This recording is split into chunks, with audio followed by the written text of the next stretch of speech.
Hello, good evening, SN viewers. This is Satellite Media. Mr. Uzodimma, let us quickly look at the proposed nationwide protest, where we are getting perspective from different dimensions. Just yesterday, Obi said whether you are Igbo, you are Hausa, you are Yoruba, that you are justified to protest, as the hardship is affecting everyone. The same yesterday, we are seeing the governor of Imo State, Hope Uzodimma, saying that the Igbos will not, Igbo youth specifically, will not protest against Senator Ahmed Bola Tinubu's led government. We are seeing different perspectives from different angles.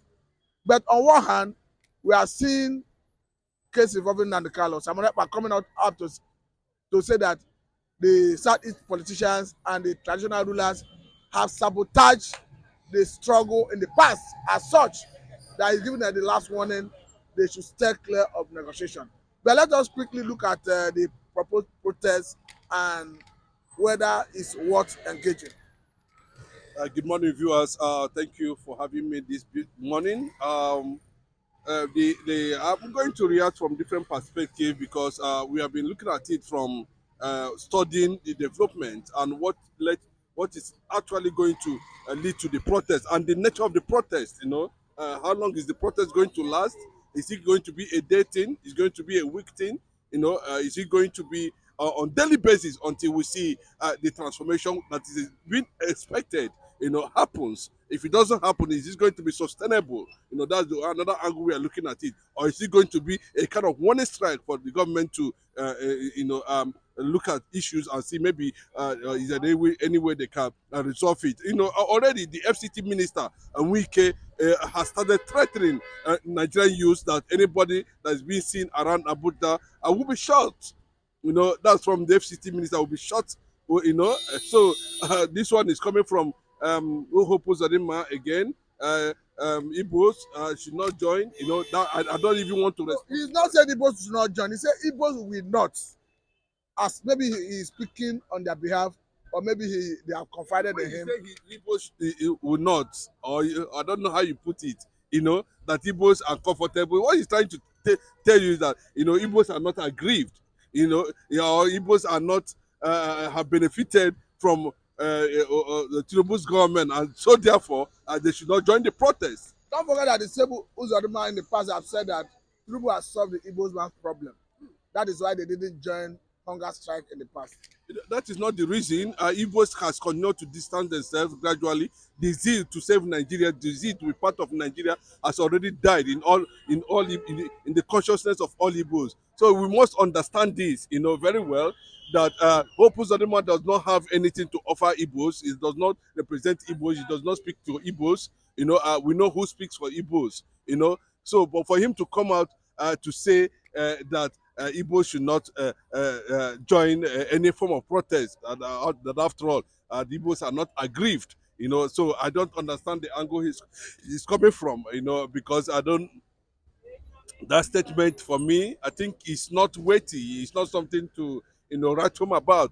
Or on the second note, on the second thought, maybe he's trying to still let the Nigerian system know that Igbos are still being not comfortable with the way things are being is happening in Nigeria, or the way Igbos are not being incorporated in the things of Nigeria, that Igbos are actually marginalized. Igbos has been distanced around the corridors of resources and power at the end of the day. If that's what Hope Uzodimma meant by that statement, I think I want to see it from that angle, because the media report things from different perspectives. But from the analysis I had, from what I read about what Hope Uzodimma, the governor of Imo State, said, for me, I wasn't too comfortable from the angle he was coming from. But as somebody who look at things from the broader view, I need to see how different opinions are going to coming into that,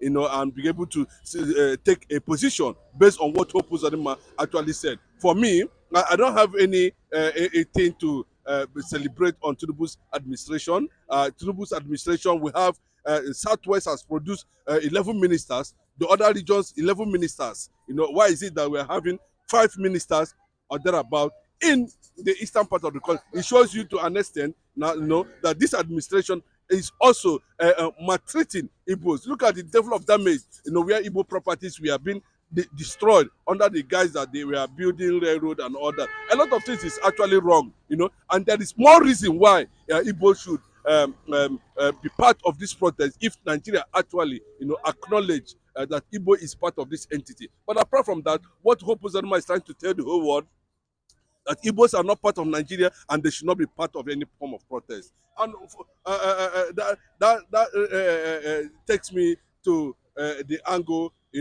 where we are trying to share something about some other people who are looking at that protest, generally the views of Nigerians generally, and what they intend to achieve. Already, the APC-led government has started looking at it that oppositions might be behind it, and that is why P2B came into the picture. The Labour Party presidential candidate, P2B, in the last election. Of course, it is being believed that he came third.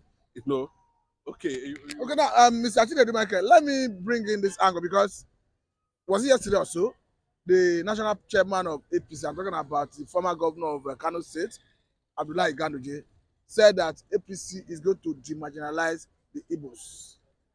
And he said they should draw a line between participation in APC, I mean the politics of APC, and marginalization. But generally speaking, it looks as if APC want to give the Igbos their right place in Nigeria. If you look at what they called nice, the Nigerian trying to be nice to Igbos, that's the picture they are trying to paint. They are trying to be nice, and if you look at what it means to be nice in that context we are talking about, their niceness to Igbos is corruption, is inconveniences, no matter how you look at it.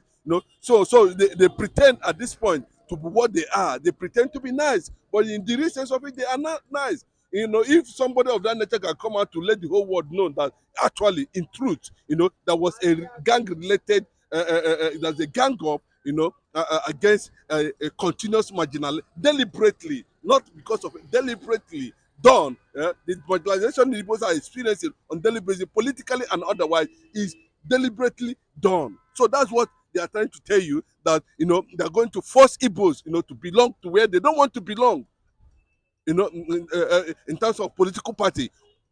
That is for me a very big slap on the entire Biafrans, and I feel that at this point that prominent Igbo leaders should come out and react to that statement coming from a man who has no history about himself, a man who is seen as being corrupt. I'm talking about the APC national chairman.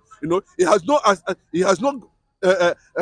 antecedent. He has no record. He has no integrity, to make that kind of statement. So I think people should begin to understand very well that what the former governor of Kano State is saying, it means that all this while it was a deliberate act by the Nigerian system to marginalize Igbos. What stops people from look at let me give you an insight, on the just concluded presidential election. What stops the North and the West, from supporting a Labour Party? Must it be an APC party? It must not be. So it's trying to tell you that now that Igbos want to be cowed, want to be pushed, they want to use divisive and deceitful means, to push them to where they don't want to belong. And let me tell you, like the organizer said to the then headless president, as at that time, talking about Muhammad Buhari, they told him pop and plain, they will not vote for you, irrespective of how you look at it, because it has no democratic track record. This is a man who disrupted the first democratic process in Nigeria through coup, and nothing was done. Nobody labeled it an Igbo coup. Nobody said anything about it, because Igbo man was not involved. So if you Gaduje, I expected by now, some powerful Igbo thinkers, the Imo bees of other Hanezes, should come out, and begin to, make relevant statement concerning that kind of abuse, word used by Gaduje, to even declare, make it public that actually they know what they are doing, that Igbos are being marginalized. So it was a deliberate act. Okay, now let us look at the angle Obi is coming from, saying whether it's Igbos, Yorubas, Hausas, that they are all justified to join the protest, going by what is happening. We're talking about hunger, food inflation, that everybody is affected. We shall equally look at the angle of people saying that Sowore is not justified to lead the protest now. But let us look at Obi's angle first, that everybody is justified to join this protest. Yes, it's one of the very interesting question this morning, because look at, because the Gen Z youths generation, I think one thing, that's one of the reasons why we are always on this platform, trying to regenerate the consciousness. We are trying to reactivate the consciousness of every black man, of every black youth in Africa. That's the essence of us doing this thing on daily basis. We are not going to be depending on government or propaganda medium like the normal dailies they have there that does not report anything about how transformation or how people can be able to take their destinies, lost destinies. Like what somebody said. So Nigerians are born with silver spoon, but the spoon is no longer there for them, to enjoy at the end of the day. So the fact is that no matter how you look at it, the Igbos are having deep reservations, and then you know that without Igbos stepping into anything that has to do with protest, I doubt the success of that protest. That is one. Two, what happened in 2023 makes Igbos to feel now they shouldn't be part of anything that has to do with protest. So, but Obi coming from the nationalistic classification, or so coming from that angle of nationhood, as the former president, he have every right to say, because of the widespread reservations against APC-led government, the damage they have done so far, there is need for both major tribes in Nigeria to step out, ask for the policy direction by this clueless APC government. So Obi is right, that's what he's supposed to say. But the generality of it is that, what is Igbo's place in Nigeria currently now? Why is it that often and on, from every time and then, the Igbos, the other tribes, does not support Igbo success has been always been individualistic. Anything that has to do with the struggle to survive in the eastern part of the country has always been an individual thing. Look at the massive some projects, infrastructures that are running both in the north, even ministers, sharing of states.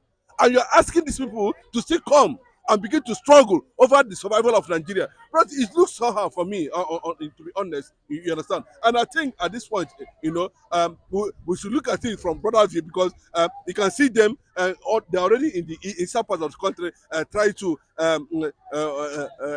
deceive, and some elements, some political elements in the east to join APC that Nigerians are already rejecting. So that's the mentality. That is why Nigeria can continue to find it very difficult to advance to a level where people, the citizens themselves, can actually be proud of what they have as a country. Well, finally, let us look at the argument that, of course, some school of thought have said it. They're already fronting the narrative that Sowore is not justified to lead protests at this point. Let me tell you, yes. I mean, for me, I have deep reservations for Omoloye Sowore, having known his antecedents before. I'm judging him based on who he is, before he came to the level where he is now. He has been part of the elements, that is operating today in Nigeria. We saw how they used him against Jonathan's government, and Nigerians can never forget Omoloye Sowore for being part of that propaganda that destroyed one of the best leaders who should have experienced in Nigeria. That is my own reservation against Sowore.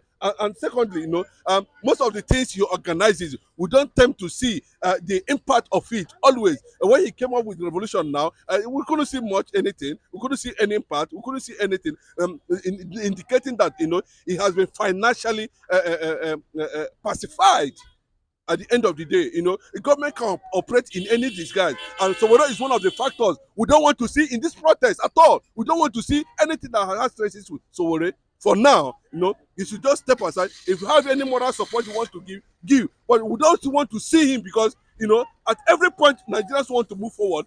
This kind of revolutionaries, we don't understand what their plans are, will come up and create a shadow presence, and before you know, they disappear. Is it not in Nigeria? Is it not in Nigeria? No, see, it's not a matter of being in Nigeria. If you're in Nigeria now, what is the factor of your level of contribution, given your position, you claim you are? But once you say revolution now, I think there's a name that comes to mind. Bros, I said, what is the impact of it? It's just that people are saying Niger Delta, Niger Delta, Niger Delta militants. What is the impact of the agitation? They dropped it because of financial participation. Government now use funds, to weaken them, or use contracts to weaken them, through the back door. It can happen. Government can actually disguise an entity, an individual, to be part of a system, and you think just to mess it up. At the end of the day, government can infiltrate this protest. You don't know, it can happen. So those things are what we are looking at, giving Sowore's unsuccessful plan of his own style of getting government to do one thing or the other for Nigerian government, for Nigerian people. Mr. Uzodimma, I know you can go on and on, but this is a good place to let it go. I must say a very big thank you for your time. This is Satellite Media and Mr. Matthew. Thank you very much.